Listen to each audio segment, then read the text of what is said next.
सुन रहे हैं मुकेश वालते का मिक्स किया हुआ गाना।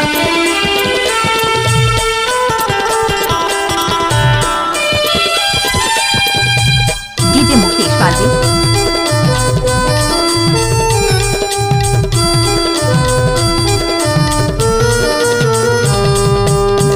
नाम तो सुना ही होगा डीजे मुकेश वालते धामी टोला वाले। रही रही के तोर सुरता गोरी आठे बैरी दिन रहना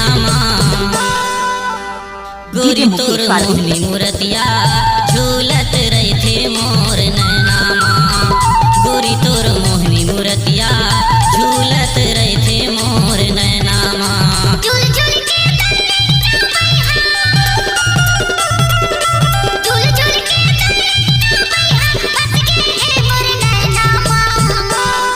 डीजे साउंड धामी टोला।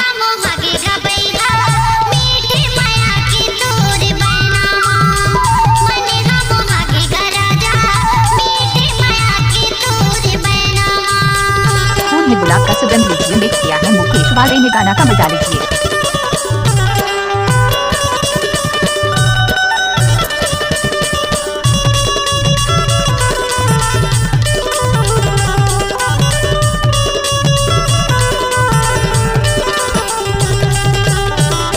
डीजे मुकेश वाले।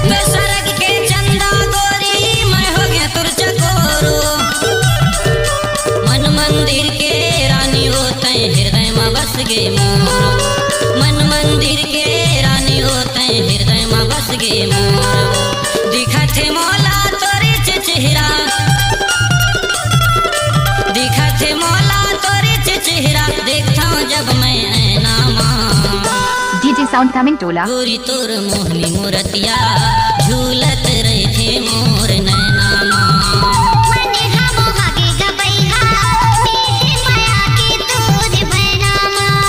आप सुन रहे हैं मुकेश वालते का मिक्स किया हुआ गाना।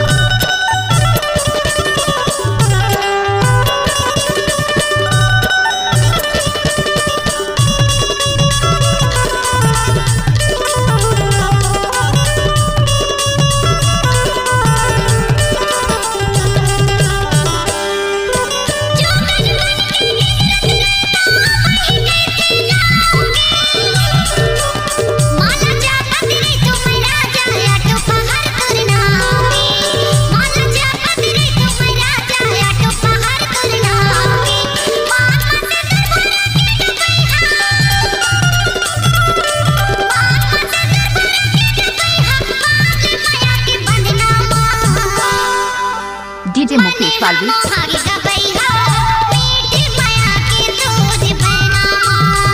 गोरी तोर मोहनी मूर्तिया झूलत रहे थे मोर नैना फूल में गुलाब का सुगंध लीजिए मिक्स किया है मुकेश वाले ने गाना का मजा लीजिए।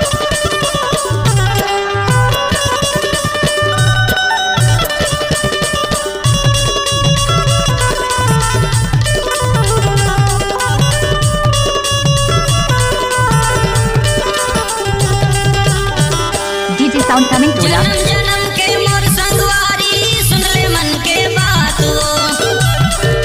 जब जब आओ ये धरती माँ तोला पाओ मोर साथ जब जब आओ ये धरती माँ तोला पाओ मोर साथ माया के संदेश लगोरी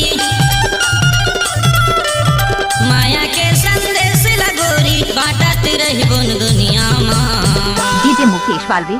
गोरी तोर मोहनी मूर्तिया झूलत रहे थे मोर नैना गोरी तोर मोहनी मूर्तिया झूलत रहे थे मोर नैना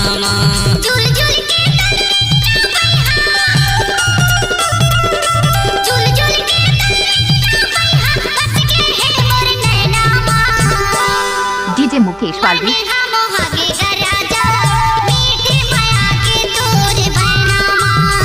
गोरी तोर मोहनी मूर्तिया झूलत रहे थे मोर नैना